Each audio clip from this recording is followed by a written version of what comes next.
Welcome back to the First in Line podcast. This is episode 10 of season finale of season 1. Right before we kick off, I want you to enjoy this 10-second clip of everything that we've done for the first season. All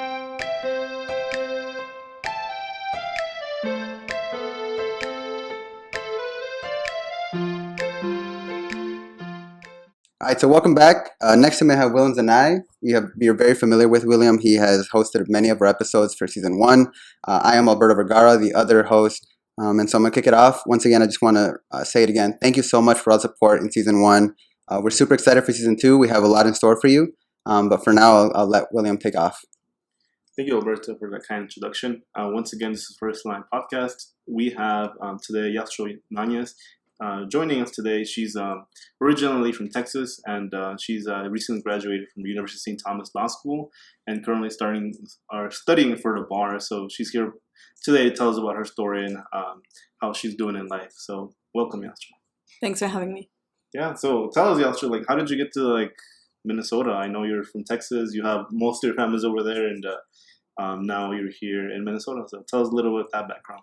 Yeah, so I was born and raised in Dallas, Texas. I come from an immigrant household, and as maybe you can tell from the way that your families treat you or how they treat any sisters that you may have, sometimes they can be very protective of women in particular. And so I knew that I wanted to go to college.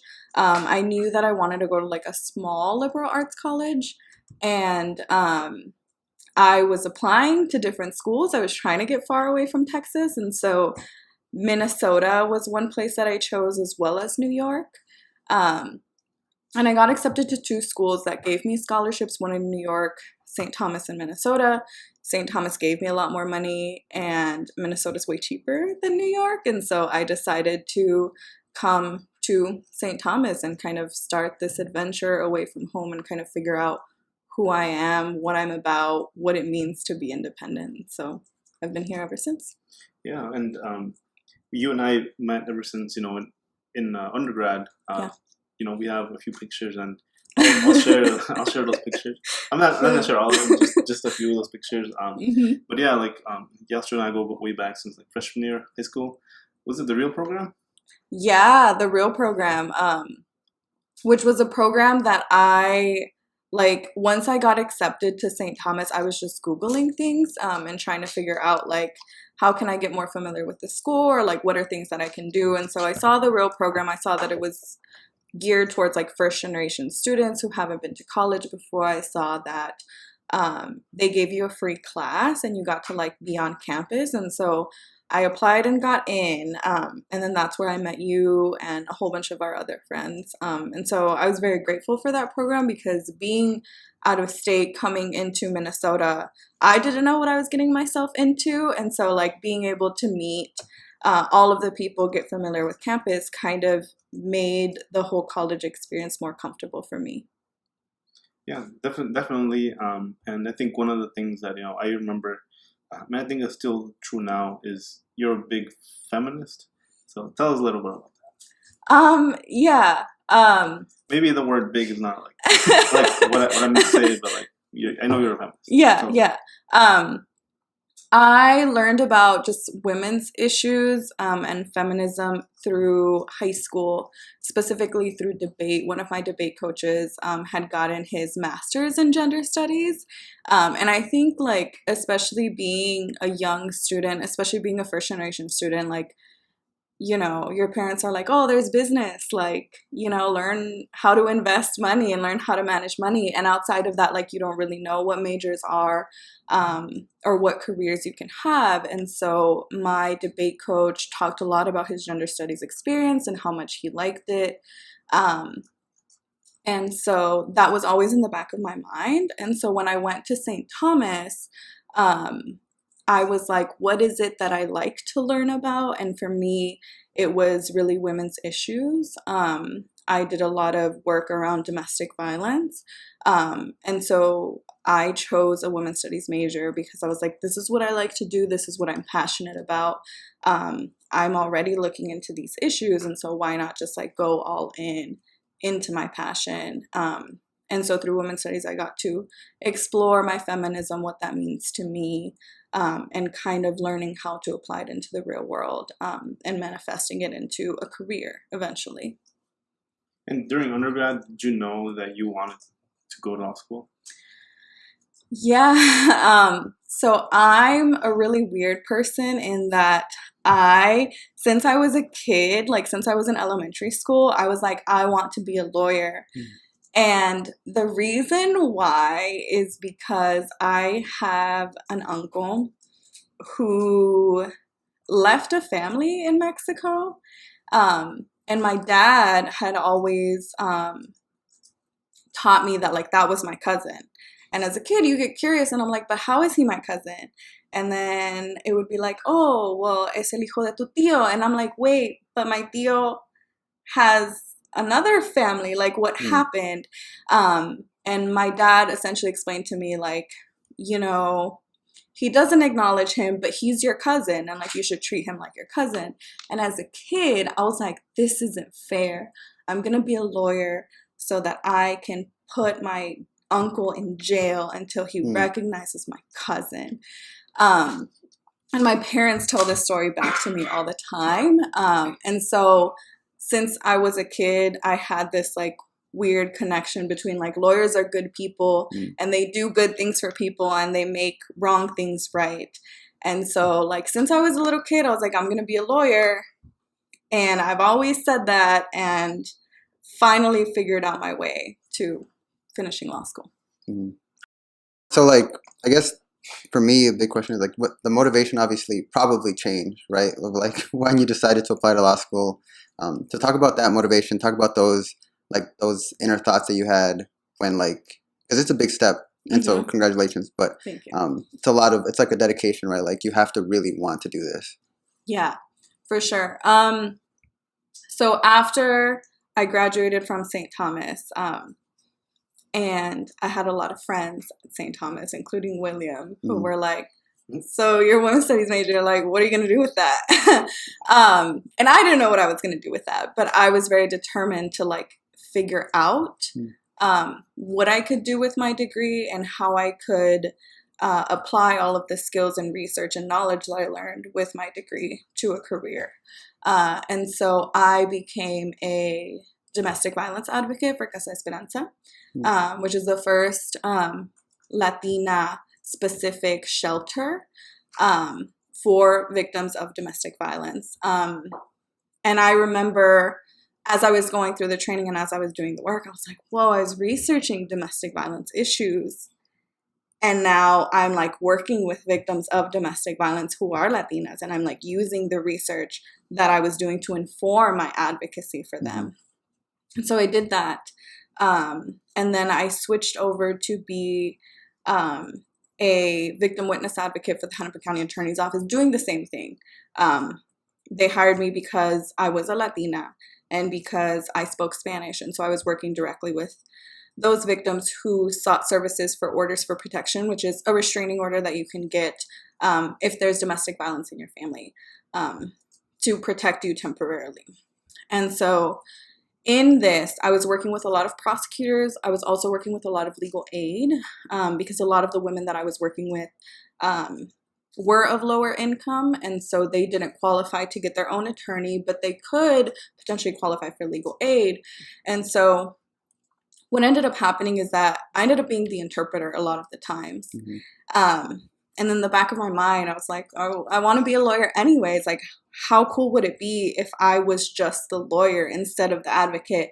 And if I could cut myself out of being the middleman and just like be the direct service person to this person that was facing these issues. And so I was like, yeah, sure, you got to figure it out. You got to do it. Like, this is your chance. And so I started studying for the LSAT. I started figuring out how to apply to law school.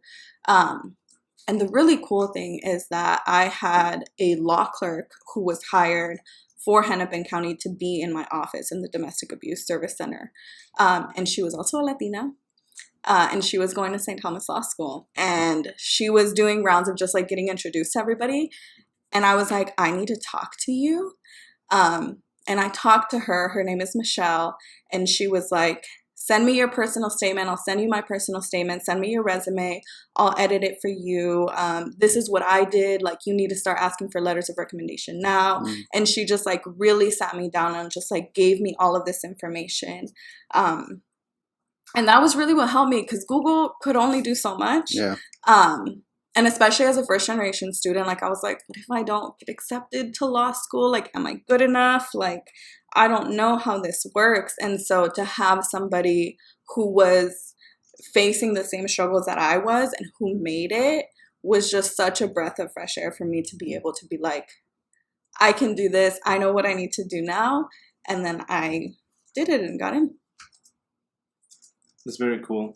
And once you started studying for law school, like the LSAT, like tell me a little bit about that journey, like just going in with, just going in and like just trying to study. And Yeah. How was that first experience? That experience was not good. It really sucked. I actually am somebody who tests very well in math and science. My highest grades were always in math and science. I took like the AP statistics test and I passed the AP statistics test in high school. When I did the ACT, SAT, like my lowest scores were the reading comprehension scores and my highest scores were math and science. And so studying for the LSAT is mostly reading comprehension. And it was very difficult just knowing that I had to take a test that was primarily testing my weaknesses. And to get any sort of test prep, it's really hard. And I was working full time. And a lot of people will give you the advice of like, don't work and study for the LSAT. But like, I was an adult. I had bills to pay. I couldn't do that. And so I had Dr. Tyner, one of my previous professors in undergrad. She is a lawyer. She gave me a book. I used the book. I found this program called the Khan Academy. And it is somebody who built this program that is free for people to study for the LSAT. And so I did some of that program and I just kind of got through it, to be honest. Like, my LSAT score is not the most amazing score, but I was proud that I improved and I was proud that I got a good-ish score, at least for me. And so it was hard, it's not fun, but it's something that like you just gotta kind of get through. So why did you decide to do something that you weren't necessarily like good at? Like why you said you were good at like math and science. Yeah. And now you're being a lawyer is like a lot of reading comprehension. Like, and then I guess you were going against, I don't want to say natural talent. Yeah. Like you were going against something that wasn't in your strengths, I guess, right? So yeah, tell us about that.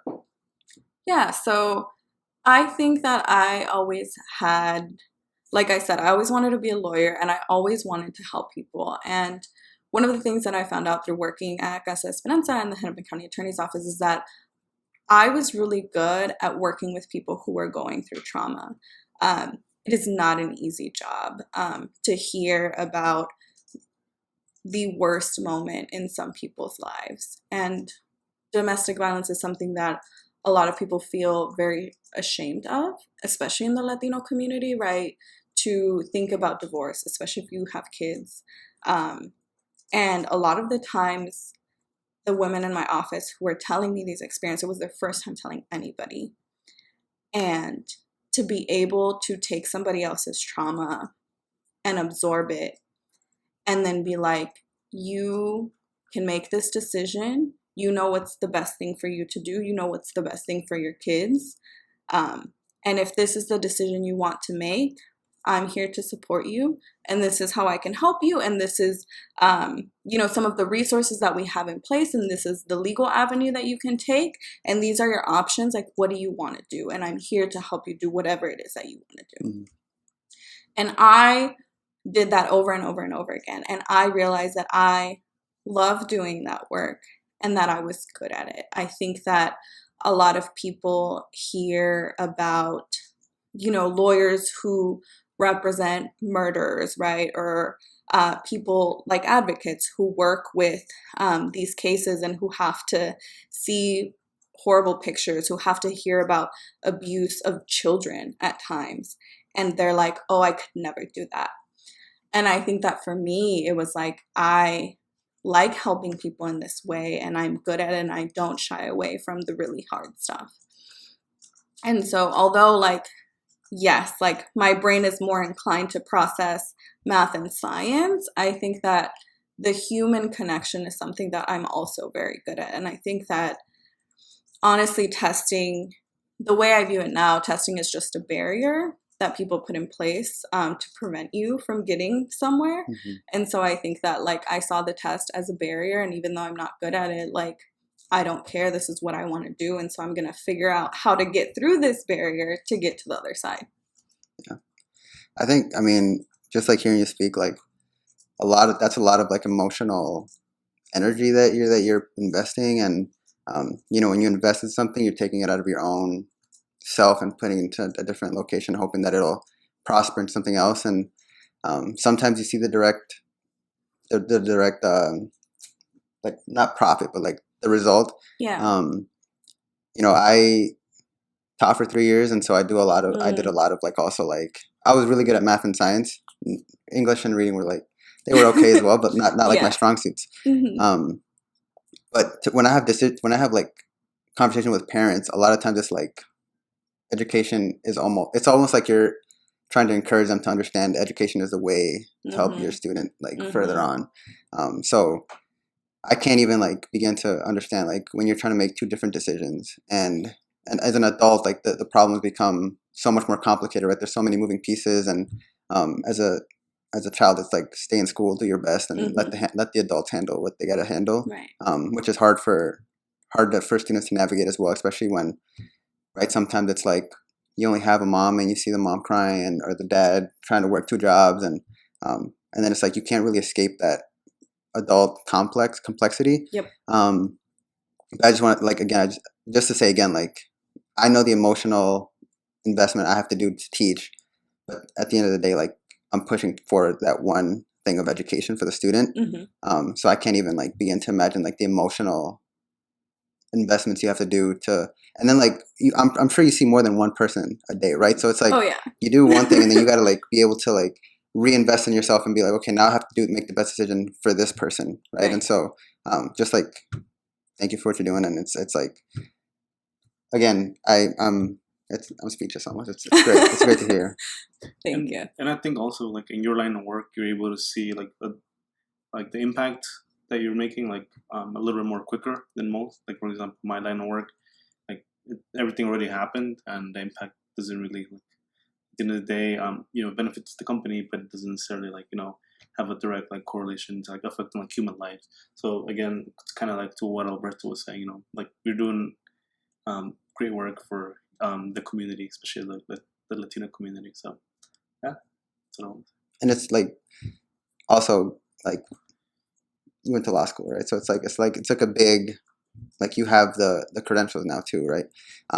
So like, right, we do this podcast to kind of introduce different steps and different processes throughout life, and some students listen to us to complete high school. Some students listen to us about what college is like, what the experience is like, and so we've kind of touched on that, right? College, you have to pick a major by the end of your sophomore year, take your major classes, complete the credits, but also like complete credits for the university or the colleges that you're at. Yeah. Talk to us about what law school is like, right? Like what, like, you know, things that maybe you didn't think before, because when you were a child, right, like I want to be a lawyer. Yeah. But you didn't really know, like, you know, sometimes I'll be like, I want to be a doctor, but I have no idea. I have no idea what med school is like, right? Yeah. So talk to us like what law school is, like to people that maybe you know more than I do, but like what is law school, right? What are the first year, second year? Yeah. Law school, and I'm not the only one who says this. Most people say this. Law school sucks. Law school is really horrible for a number of reasons. The way that they teach you in law school is completely different from how classes are taught in undergrad. First of all, like the grading system for law school, like 80 to 90% of your grade is dependent on the final exam, which is taken at the end of the semester. Whereas like in undergrad, you have tests here and there, you have papers here and there, right? You kind of get feedback on how you're doing. If you're really messing up, what you need to do to get better. Law school, you don't really have that. You are kind of studying in the hopes that you are doing the right thing and that you're studying the right material. And then you take the test and everybody always asks you like, oh, how do you think you did it? After every test, I'm like, I don't know.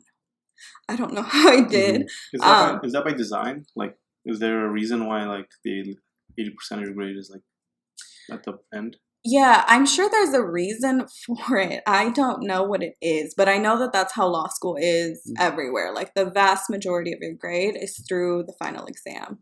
And so that is something that is very difficult, especially as somebody who like doesn't know how to do law school or like doesn't know any lawyers. Like you don't really know what's going on. And so my grades from the first year of law school are not good because I really had to figure out what they were asking from me. And a lot of the tests are writing tests. They're not really multiple choice tests. And so they'll give you this like long fact pattern and then they'll be like, what can you charge this person for battery and why or why not? And you have to like pick out all of the facts. You have to remember what the elements of battery are.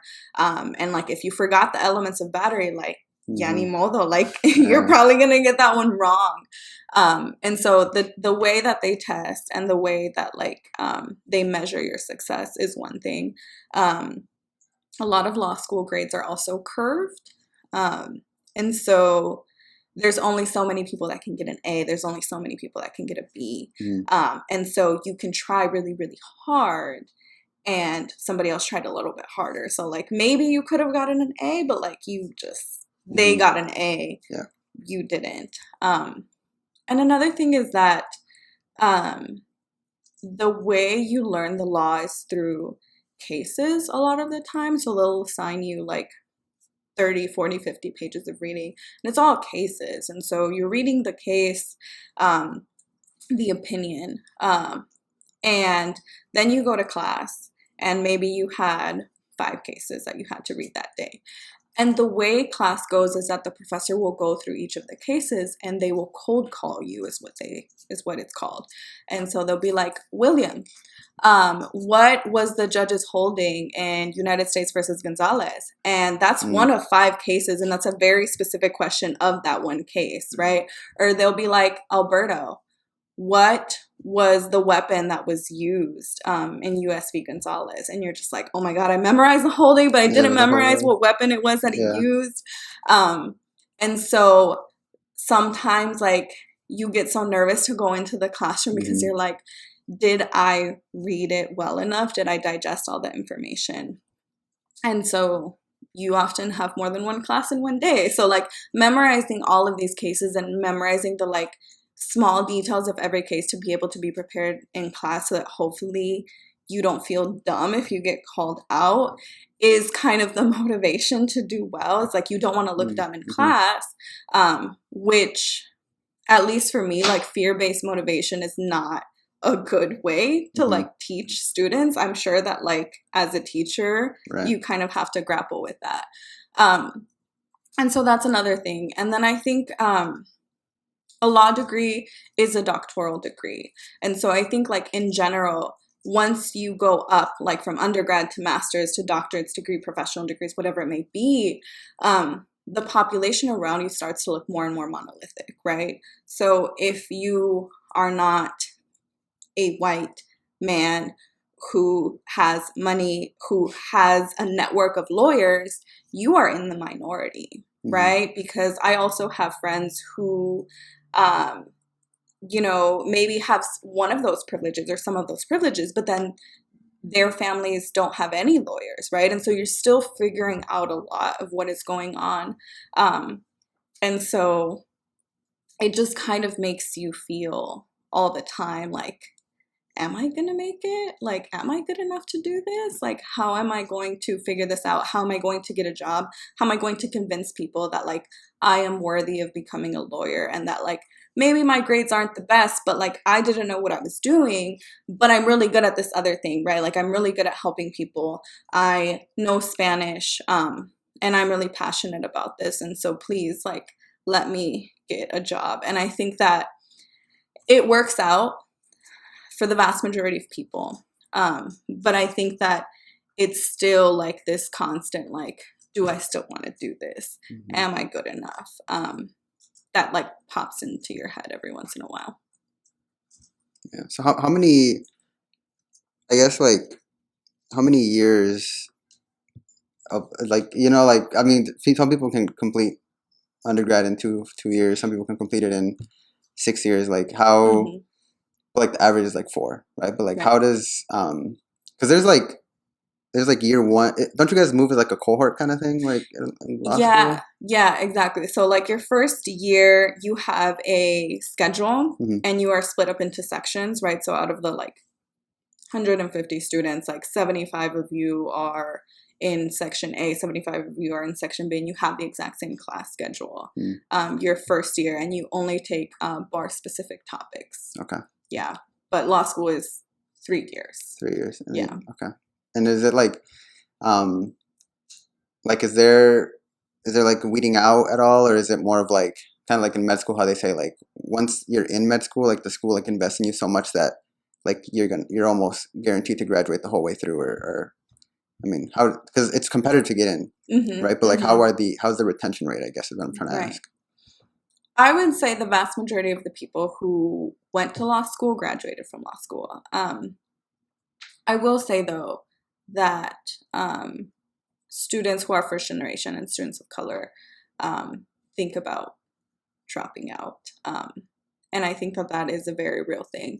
I think that the good thing about having your cohort is that, like, you have a set group of people who are taking the same classes with the same professors, and who after class, you know, if you're done for the day, everybody's done for the day, and you can be like, hey, like, do you want to go over this material? Like, or I just really need to process class because I was cold called and I didn't get the answer and I feel really dumb and I just need somebody to validate that I'm not dumb.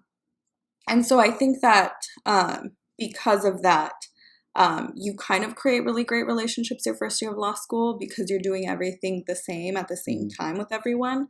And so you're able to get by. I also think that the curve, while prevents a lot of people from getting really good grades, it also prevents people from getting really bad grades, right? And so like a C- is usually like the lowest that you can go, which C's get degrees, right? So you can still get your law degree and maybe not have the best GPA. And so I think that in some ways it's kind of designed in that way. And I think that, like, yeah, the law school wants you to become a lawyer, wants you to become a good lawyer. And I think that some of the best lawyers that I've met have said, like, how good of a score you get on the bar doesn't determine how good of a lawyer you are, right? Like, how you did during law school doesn't determine how good of a lawyer you are. I think that there's also, too, like, different law firms and agencies, organizations who won't look at your grades and will be like, just send me your resume, send me a cover letter, and let's do an interview. I don't care about your grades. I won't look at your grades. And so I think that it's hard, but I think that most people get through it. And I think that a lot of organizations and law firms see the value in, like, it's not a number. It's not like a 3-point whatever, right? It's like who you are as a person, what you bring at the table, and how hard are you willing to work to, like, move along as a lawyer. Good. I like that. So I'm like, as you're describing, you know, year one and those classes and being cold called, there's a show. I don't know how you feel about lawyer shows or law shows, but there's a show called How to Get Away with Murder. I don't know if you ever, Yeah. And I love that show. And the show starts off with like a group of people and they're getting cold called, right? Yeah. Is there like a question that you were cold called and maybe like didn't have the best answer, but now forever in your life you will never ever forget like that one answer or whatever? Is there anything like that at all? Like anything that like gave you like a healthy scar, like a healthy academic scar? Yeah. No, not for me in particular. I do remember having a moment like that my first year of law school and like kind of stuttering through an answer. Um, but I don't remember the case and I don't remember what I gave as an answer. And I remember texting my friends being all like, oh my God, I did so bad. And they were like, no, you did fine. So I don't have anything like that. I do have, I will never forget the elements of negligence. Duty, breach, causation, harm. And I don't know why, like, but for some reason, torts was something that I took my first year of law school. And like, it was the only class that semester where I was like, I kind of get this. I kind of like this. It was my best grade in law school during my first year of law school. So that was the only class that was like kind of redeeming, but I think I got a little lucky. Yeah. Okay. And this is just me more scratching my curiosities, but is there like any case that you've learned about, that you've read about, that you're just like, it may not be like, maybe favorite's not like the best word, but like a case that you just find the most interesting, and that like, you know, just that one case, or maybe a few cases, right? But that maybe was used in a class that you're just like, this case is like, the more you read it, you're like, this is insane, this is insane. Oh, that's a good question. I don't know that there's a case in particular. I think that there is a class in particular. I took juvenile law, and I kind of took it more so because it fit really well with my schedule, not because I was necessarily interested in juvenile law. Yeah. But it really sparked my interest because it kind of taught me about how vulnerable kids are, especially when they potentially may or even may not even be in trouble, but like if they get questioned by a police officer, like how, even as somebody who like knows the law, right, like I'd never want to be questioned by a police officer, right? Like that is so intimidating. And some of the tactics that police officers can use are legal, right? So like police officers can be deceiving, right? They can be like, William, Alberto already said he did it, and they don't even know where Alberto is, right? They haven't even caught Alberto, but they're like, he already said that you did it, and like if you just, you know, cooperate with us, like it'll be better for you, right? And like those mind games that they can play with you, that is totally legal. And just imagine them being able to do that to a 16-year-old kid, right? And so I just saw like the breadth of cases of like how vulnerable kids are and how like kids really don't know their rights, and they are in a position where like you get taught at school, right, like to respect authority, to like pay attention to your teacher, especially if you're like a Latino. It's like you don't talk back to your parents, right? And so like if there's a police officer that's talking to you and asking you these things and maybe being a little deceiving, right, like how many kids get caught up when really they didn't do anything. And one of the very famous cases that we were able to kind of look at was the Mayan Burrell case, which was a very famous case out of Minnesota. And he was recently, his case, he was recently let out of jail. And it was essentially a wrongful conviction case. And it was one of those cases where like, he was just a kid. And the police officers, you know, use these tactics. He was in jail for, I think at this point, the majority of his life or half of his life. Until people were able to take his case and be like, nah, this was just a kid. And, you know, things happened because he was a kid and because you didn't let his parent and guardian be there with him and because you didn't let this kid have a lawyer, right? You got the wrong person. And so I think that happened to take this class because it fit really well with my schedule. And I was really glad I did because I saw how there's a gap with people in general with knowing their rights, but especially with children, and children being especially vulnerable to law enforcement. And I think like it's especially sad to me when a kid gets caught up in the system because I'm like, they're just a kid. They're still figuring things out. Like it doesn't mean that they're a bad person at all. And now their lives may be changed forever. And it sucks. Yeah.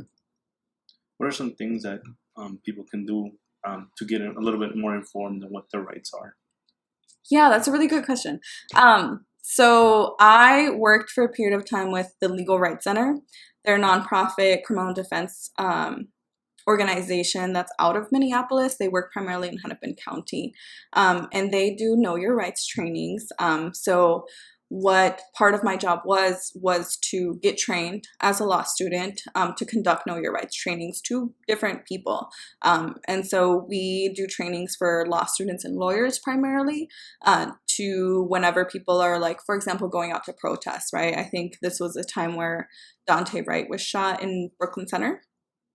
And so there was a lot of protests. We went out to talk to a whole bunch of people and just inform them of their rights. If they had any questions, we would try to answer their question related to those rights. And so I think like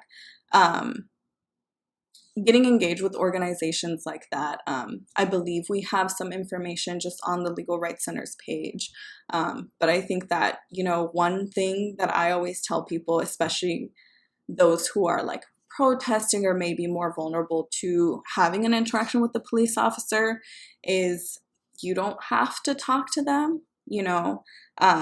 You should ask if you are being detained, because if you're not being detained, you should be free to leave. Also, something that is very important is that you have to affirmatively invoke your rights, right? So you need to tell somebody, I'm invoking my Fifth Amendment right to silence, and I want to speak to my attorney. And once you do that, they should leave you alone. They should allow you to have access to an attorney. Or if they're going to charge you, they need to figure out how to charge you in that moment, because you're invoking your rights. And if they don't have enough to charge you, they should let you go. And for kids, it's the same thing. For kids, you can ask for your parent or you can ask for an attorney. But you know, asking for your parent is also a very good way, or for some sort of guardian is a very good way to kind of stop whatever is happening. And so I think for people, especially if you are very confused, right? Because I think a lot of things happen and sometimes people get detained because they got the wrong person, or like something looked suspicious, but it really was nothing. And so I think like sometimes people can get caught up in really weird ways. And so I think like affirmatively invoking your rights, asking them if you're being detained, and just honestly, like, don't say anything. Because as I've taken some criminal defense cases, it is way easier when clients don't speak, and when they don't say anything. And I think sometimes people think that they're saying things and that it's going to be helpful to them, and most times it's not. Yeah, I was earlier this year. I was summoned for jury duty. Oh yeah. And like, you know, people tell you like, oh, you'll get out of there in 2 days. You know, just gotta wait or whatever. I don't know if you've been summoned for jury duty before. I've never No? I've never been summoned for jury duty. Cool. So anybody in the back? No, no. Great. So it's just me. So yeah, you just go to this place, and then they like grab a group of people, and you get asked like questions by the lawyer. Yeah. And like I was trying to be, you know, helpful in situations. So I was answering correctly or whatever. And anyways, news to say, I got picked for the jury. Oh yeah. And so I went through the full trial, and the defendant, is that the correct, the one who's proven their innocence or whatever? The defendant like chose not to be represented by a lawyer like 2 days before the case. And there was a lot of like a lot of times where I was like, dude, you should have just kept the lawyer. Like, it's just not like he didn't know what he was doing. And again, I don't know the reasons why, but it was also like a really cool experience. And like it was one of those things where it's like as soon as like the doors closed and the lawyer went up there and started like speaking, I was like, yo, it's just like the shows. Like she was like she was going for it, and she was like, all right, today we have this case and the name of blah blah, this happened, blah blah. I thought it was a really cool experience. Yeah. No questions come out of it. I just like, yeah, to say like, I think having somebody who knows what they're doing to defend you is like a smart move nonetheless. But again, I have no idea what his reasons were, but yeah, that was a cool experience. My experience with law, right? So I had just moved here. I had just moved here like 2019 in my house, and I was going down East River Road. So it goes like 40 miles, then like 45. and then to like 55, Mhm. like down. So I was just going like 60. But long story short, like I'd never been stopped in my life. Maybe that was my second time. The first time I got off the warning, and so I was going, and it wasn't just me. Like just this street, like everybody like goes above like speed limit. I noticed Yeah. that when So I it was was like- driving here, everybody was like passing me, and I'm like, how fast am I going? Yeah, so it's like I don't know. I was like confused, and so I had gone and like I got pulled over by the cop, and it was like a Dodge Challenger. It was like underguard police car. So I was like, I'm freaking out. I was like, oh no, like I was freaking out a little bit, and then they pulled. They're like, do you know how fast you were going? I was like, I'm sorry. Like I don't know why I said this. I was like, I'm sorry, sir. I coughed and like I sped up a little bit, and he was like. He just looked at me like dumbfounded. Like, are you like obviously like I don't know. This year basically like that was one of like the excuses that the common excuses that police hear like based on like the state patrol or whatever is what I read this year. But like back then I didn't know. I don't know why I thought of that excuse. I was like, oh my god, like. But basically like he said, license registration. I was like, all right, and yeah, so like he gave me a speeding ticket, not even a warning or anything. And I was like, man, screw the police. That's what I said. But like, then I like went to go like fight it, right? And I didn't know. Like, I was like, I'll take screenshots and I'll like basically what I told you guys. Like I'll tell them this, and I was new X, Y, and Z. I should have done more Google research, but like I showed up to like it was like the Anoka County area, and I was like, all right, let's see how this works. So I showed up. Like they like checked me in. Like.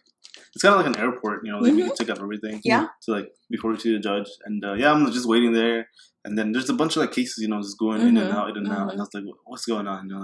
Like I felt, for me it was like there was too much waiting. I was like, I should have just paid the ticket, but like I was already there. Yeah. I was already there, but I didn't want it on my record, because I heard like I don't know, it goes in your insurance, I guess insurance or whatever.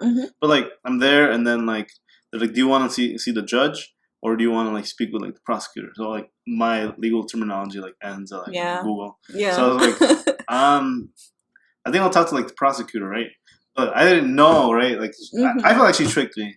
And then I showed up there, and then she was like, "Do you admit that you went over speeding limit?" I was like, do I say no? I say yes, but like I didn't know. Yeah. Like, right? Like how fast were you going? Like were you going above the speed limit? Yes or no? I was like. I said yes. But as soon as I said that, and she's like, "All right, like, do you want to see the judge, or do you want to just like pay the fine and pay the fine and and be on probation for like 1 year, or like you can come back and see a judge?"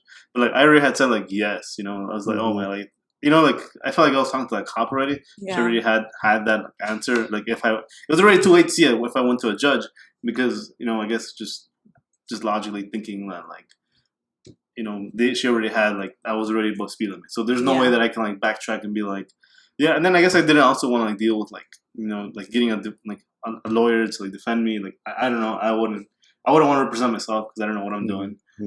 But yeah, it was like that was my experience, and ever since then I was like, I wish I could go back. Yeah, like that's how you said like, have you ever had like an experience? Yeah. Where for her at least, like where you got cold called, that's been my experience. Like, I'll never admit to something in front of like a judge or like. Or you'll never speed again. That too, well at least around here. But yeah. Yeah. So. No, I think that is a lot of people's experience, right? Like sometimes you get cases right away. Sometimes somebody maybe already went to court once, and then they had a similar experience where like I got there and like I didn't know what I was supposed to do, or like if I was in the right courtroom, or like when I was supposed to go up there, and like they were talking to me and like I didn't know what I was supposed to do. And then sometimes we get cases after somebody's had that experience. And I think that the law is something that should be a public good, right? The laws affect all of us all the time, every day. We have to abide by the laws. Yet, access to legal literacy, right? To somebody who knows what the law is, how it works, what you can and can't do, is not a public good, right? One of the things that shocked me was that you know how the Miranda rights that you may hear on TV, like, oh, you have the right to remain silent, you have the right to an attorney, if you can't afford one will be appointed to you. Mm-hmm. What I learned is that you have to meet the threshold of income in order for you to have access to one of those lawyers that you have a right to, right? So you have a right to a lawyer only if you meet the income threshold, which is pretty low.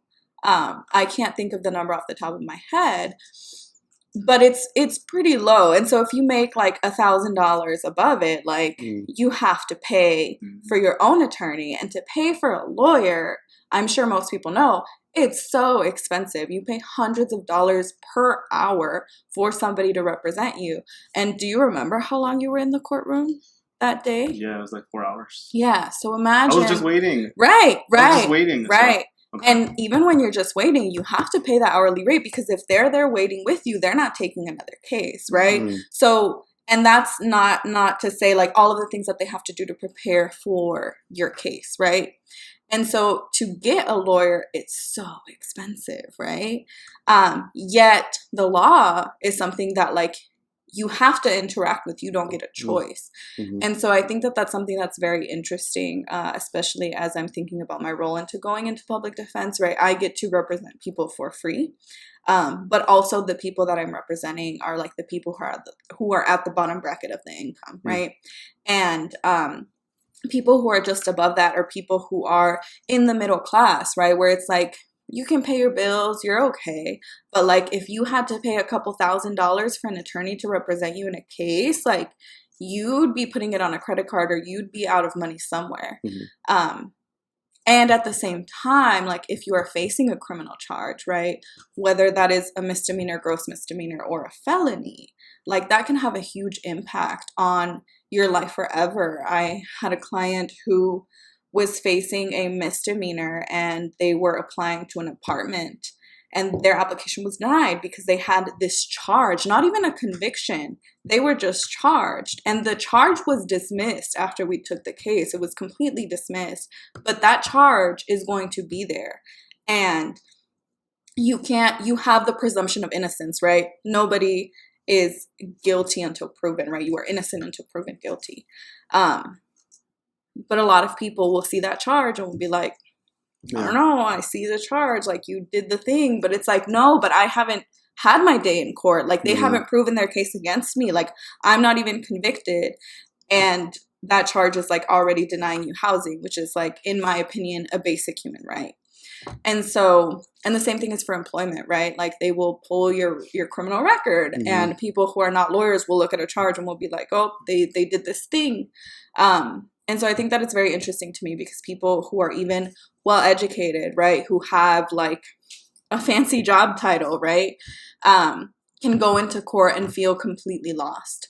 And how that is something that you kind of have to live with unless you're willing to cough up thousands of dollars for a lawyer. And so it kind of sucks.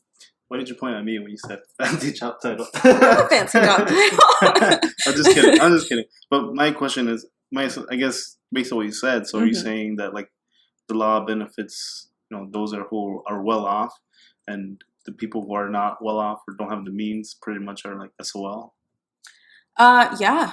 I think that is undeniably true. I think that one of the books that I think that really illustrates this very well is Just Mercy by Brian Stevenson. It's a really famous book. It's a really great book to read. It is a very hard read, because the way that he tells the story of the injustice of these people is something that I think really pulls at your heartstrings. But I think like, yes, if you are super rich and wealthy, it doesn't matter what you do in your life, you will always have access to a lawyer. And that is a game changer for the trajectory of your life. Whereas if you fall anywhere beneath that, you don't have access to a lawyer. And I think that the punitive criminal justice system that we have now is something that focuses on punishment. And let's say you don't even go to jail, right? Even if you just get a charge on your record, like that could deny you housing, that could deny you a really good job. And I don't think that that's fair for people.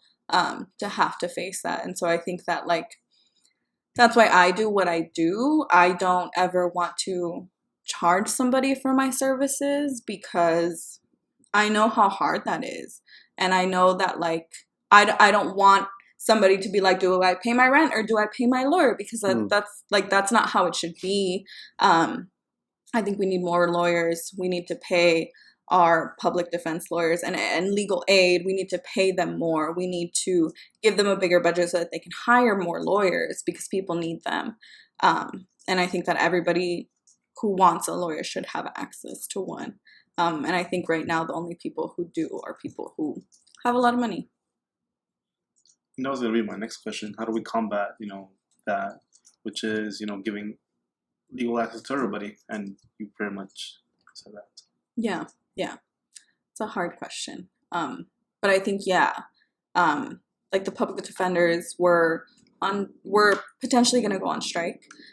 In the state of Minnesota, it didn't happen, which I was like, should have gone on strike, at least in my opinion. And one of the things that they were fighting for is to have a bigger budget because we need more public defenders. And another thing that they were also fighting for is pay parity with prosecutors. And so prosecutors and criminal defense attorneys are basically two different sides of the same coin, right? We both do criminal defense. We both do it free of charge to our clients. And prosecutors on average get paid $15,000 to $20,000 more than public defense attorneys. Why? Like, that doesn't make any sense to me, right? We're all getting paid from the same pool of money. It's a taxpayer money, right? Yet the person who is in charge of putting people in jail, right? And like, when we look at who is in jail, it's primarily Black and brown men, right?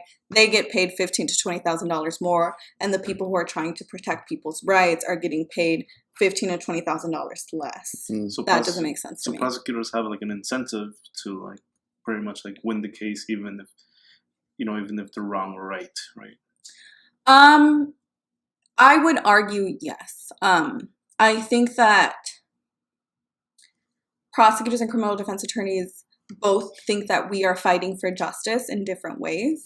And I think that there are some people who really believe like if you possess this drug, you should go to jail for whatever X amount of years. And I think that's fine. That's how they view justice. That's just personally not how I view justice.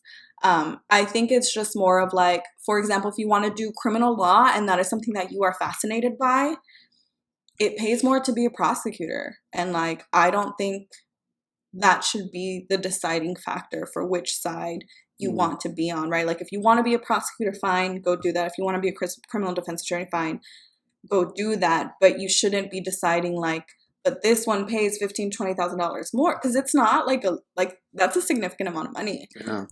And so like if somebody's making that decision purely because of money, like I don't blame them for that. But it's also just like, that's not right. We should do something about that. Yeah. Another question that I have is like, I think, in law, sometimes maybe in your line of work, it's a little bit more like black and white, there's like a right or wrong answer. Have you had a case yet, maybe, or you can give us an example where like you had to fight for something that, or you were representing someone where you knew they were wrong, but you were still like trying to like defend them? Yeah. So I have kind of like two answers.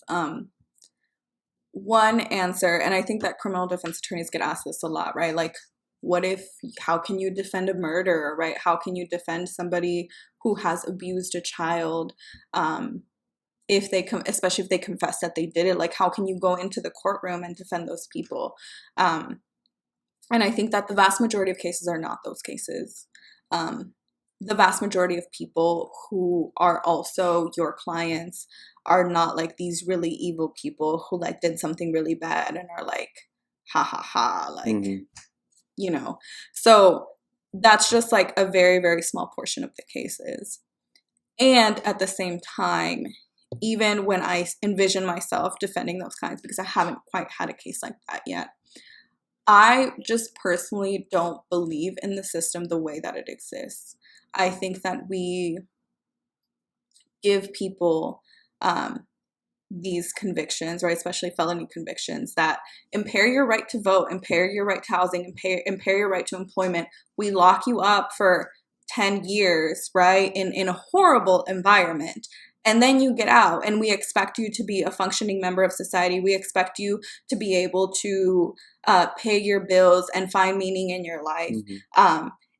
And the reality of the situation is that once you handicap a person like that, like their chances of creating a meaningful life diminish. Not to say that it's not possible, because I've met people who have had to go through that and who have made it out of the other side and are doing so good. But I think that like a system that is put in place like that, I just don't understand how we expect it to work. And so I think that fundamentally, I don't believe that sending somebody to prison for X amount of years is going to fix them, right? Especially if we don't give them the proper education, if we don't give them mental health services, and if we don't help them holistically. I just like don't feel like I could argue for that side, even if somebody really did a bad thing. I think that that person needs to be rehabilitated. That person needs help. Maybe that person needs to be, confined in a different community for a period of time. But I don't think that the way that it exists now is the way that it works. And when I think about like cases that have kind of really stuck with me or in some ways like broken my heart, I think about the work that I did in domestic violence, because as a domestic violence advocate, especially for Casa Esperanza, our philosophy was always that like the victim, right, the survivor of the situation is an expert in their own lives, right? They know what is best for them. They know what is best for their children. You can think that the best thing is for them to get a restraining order against their partner or to call the police against them and for them to be put in prison. But I think that having that philosophy where like, I'm not the decision maker, I'm here to empower you and I'm here to give you your options and to educate you on like what you can do.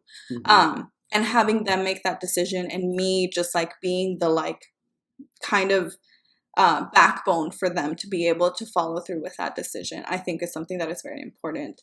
I remember I had a case where I had somebody who came to me and this victim wasn't documented. And she was thinking about filing a restraining order against her partner, who she had a very young baby with. And we talked about it because her partner was a citizen. We talked about ICE consequences.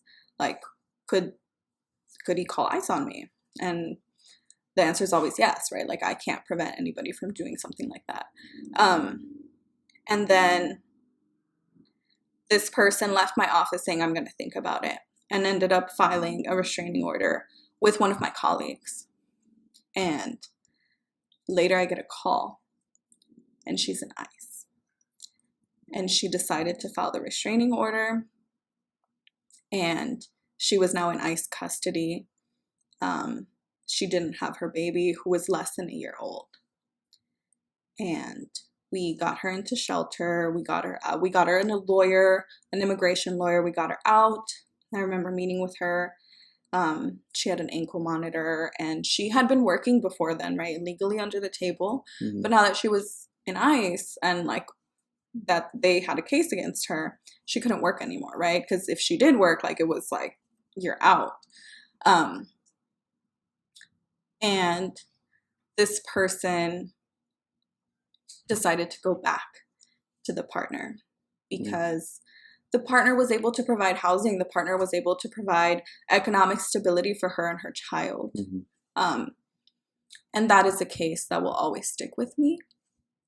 But I think like even regardless of what I think about what could have been done, I think that that person is somebody who's a very strong person and somebody who was looking out for herself and her child. And I think that she made the best decision that she could with the cards that she was dealt. And so I think that for me, I'm not here to tell anybody what to do or what not to do. I'm just here with the knowledge that I have, with the agency that I have, with the privileges that I have, to be able to empower somebody, give somebody the tools and their options. And then for me to be like, what do you want to do? And whatever it is that you want to do, I'm there 100%. I'm going to back you up and I'm going to fight this fight with you, however it is you want to fight it. And so I think that at the end of the day, that's how I see my role. Well, that was very well explained. I'd never like thought about it in that way. Especially when you like mentioned like being the backbone to like whatever decision they make. Because again, like coming back to what William was talking about, right? Like we also don't know the options. We don't know the literacy. We don't know like that world, right? But like you said, like we interact with that world every day because we have to abide by the laws, and so like yeah, I'm just learning so much just by listening to you talk. So yeah, thanks for all the knowledge. Like it's what can like right, the first thing that we do all the time is Google, right? Like so what can we, or what can somebody right, like who we don't know, like a Casa de Esperanza, right? Is that what it's called? Like what phrases, what can people Google to kind of get them in that right direction of those type of organizations? Yeah, for sure. I think you know, any sort of like domestic violence. I think for Casa Esperanza, I think they've now rebranded to Esperanza United. But if you look up like Latina domestic violence, or in Spanish, Violencia Doméstica, because the website for now Esperanza United is in English and in Spanish, it should be like one of the first things that pops up. And the cool thing about domestic violence organizations is that they always have an escape button on their website. And so to somebody who is not familiar with this field, one of the things that is very difficult and one of the hardest times for people who are facing domestic violence is when they make the decision to leave. That is often the most dangerous time for the victim survivor. And that is because domestic violence is all about a cycle of power and control, right? And so once somebody feels like they're losing power, like they may do something extreme to ensure that they don't lose that power over that person. And so the cool thing about Esperanza United's website and any domestic violence website, Tubman, Cornerstone, all of the big agencies in Minnesota that I know of, is that there's an escape button. And so there will usually be a button, usually at the top corner of the screen, that will be like, I'm unsafe, I need to get out. And if you click on it, it'll be like the weather for Minneapolis. So that if, you know, somebody is coming and you don't know, you don't feel safe looking at that website in that moment, there's always a button that makes it look like you Googled the weather or something else, right? And so I think like that would be a really easy way to get involved. And I think from my work in Casa Esperanza, now Esperanza United, they're always looking for volunteers. They always do workshops. They have this program, at least they used to have this program, like the Amigas program, where we would train, us as advocates would train women from the community about like, what is domestic violence? If you have your comadre, your sister, like whoever who is like showing signs or who is maybe going through that, like what is the best way that you can help them, right? Because I think that sometimes we don't have the tools to help people in the best way, or sometimes we think that they're joking, right? And maybe they're telling us something really serious, but we think that they're joking and then se quedan calladas and then they never say anything ever again.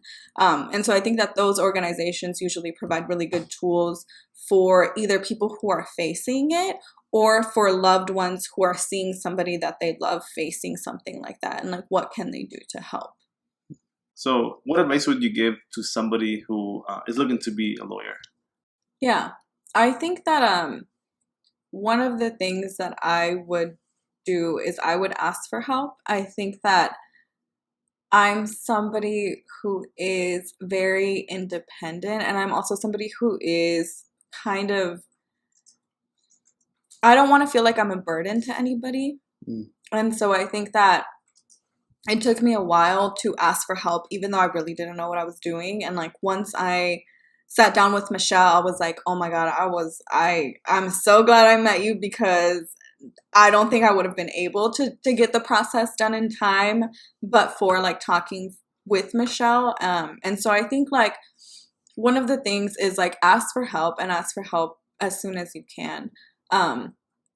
There's a lot of law students that I think that could be helpful. There's a lot of lawyers that I think that could be helpful. And so I think like, especially like if you're a Latina or a Latino, the Minnesota Hispanic Bar Association, I'm on the board for them. Super cool, amazing attorneys. We have some attorneys that graduated from law school like in the past 2 years. There's somebody like me where it's like I still need to take the bar. And there's also student representatives. And there's also like some more seasoned attorneys who have like won awards for like top 10 lawyers in Minnesota or whatever it is. And so you have a great variety of people that you can reach out to. And just be like, hey, I'm interested in law school. How can I go to law school? I think that at the schools, if there's a specific school that you want to go to, right, like St. Thomas, Mitchell Hamlin, or the U of M are the ones that I know of in Minnesota. We all have Latinx law student associations. I was the president of that organization, and we always try to do outreach. And I think like the main thing is that everybody is willing to help, right? Like, I know I'm here today because I was helped by people, right? And like going through undergrad was like a whole hurdle within itself, right? And like as friends, we help each other, and talking to older students, right? Or talking to faculty like Brad and Patricia, right, at St. Thomas, right? Like there are people who are so willing to help you. And so I think that find help where you can. I personally didn't really get a lot of help from like admissions or the career counseling at my schools. And that's fine. That just wasn't what felt comfortable to me. And so I think like for me, being able to have a one-on-one with somebody who was a Latina, who had similar experiences to me, that was the like, that was my go-to. That was where I felt comfortable. And that was where I asked her all the questions. And when I was like, but what if I don't get in? And she was like, you're going to get in. Like, don't worry, you're going to get in. And then I was like, but what if I don't get scholarships? And then she's like, no, you're going to get in and you're going to get scholarships and you're going to have choices. And in my mind, I was like, I don't think I'm going to get in. But like having her say that as somebody who went through the process, like changed everything to me. And I will say there's not a lot of us. There is less than 2% of all attorneys are Latinas. So we are in the very much the minority. But the ones that do exist, like I know I have met with students who have wanted to go to law school or want to go to law school. I've sent students my personal statements. I've edited other people. And so basically everything that Michelle did for me, I'm going to do for other students, and I will continue to do it.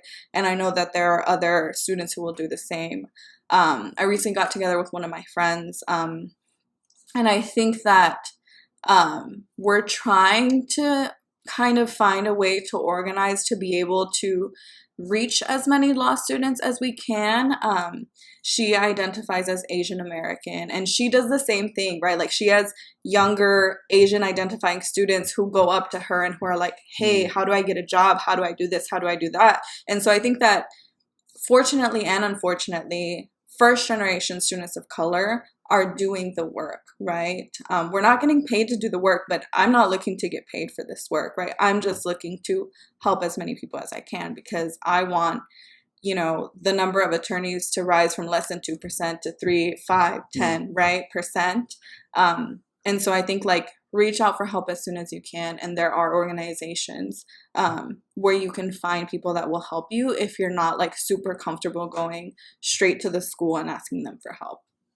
And if anybody wanted to get in contact with you, how can they do that? Yeah, LinkedIn is probably a good way. Instagram, or like, I think too, the really cool thing about the Latino community, especially in Minnesota, like there's not a lot of us, but like we all kind of know each other. Where everybody has like a mutual friend or something like that. So like if somebody reached out to you, right, like you could get a hold of me, right, or something like that. And so I think like reach out to your network and see where it takes you. But yeah, people can find me on Instagram or LinkedIn and they can message me. All right. And then I know we have we're getting closer to finishing, but do you want to give any special shout outs before we go to our last session of the podcast? I guess shout out to organizations like Esperanza United. I feel like they really gave me my first job, and I know that they give a lot of young Latinas their first job, and kind of ground our jobs in what it means for the Latino community and what it means to work for the Latino community and how to empower people. And I think organizations like the Minnesota Hispanic Bar Association, I think that in the sea of lawyers, I felt very out of place. But the first time I went to an MHBA meeting, I was like, everybody speaks Spanglish and like we can talk about different things, and it made me feel at home. And so I think those two places have been really awesome for me. Great. Awesome. Well, we're going into our quick fire question session here to cap off season 1. So question number 1, favorite current hobby? Rock climbing. Rock climbing. Okay. Question number 2, favorite current show or movie? I really liked Inventing Anna. Inventing Anna. Favorite color? Pink. Favorite show growing up? Ooh, The Simpsons? The Simpsons. That's a good one. Are you a dog or a cat person? Both. One thing you want to do? Oh, okay. Oh, I guess I have both. Yeah, you have both. Okay. One thing you'd want to do before you die? I want to make sure my parents can retire wherever they want. Hobby? Outside of rock climbing, I think maybe hiking. Awesome. Reading or watching a video?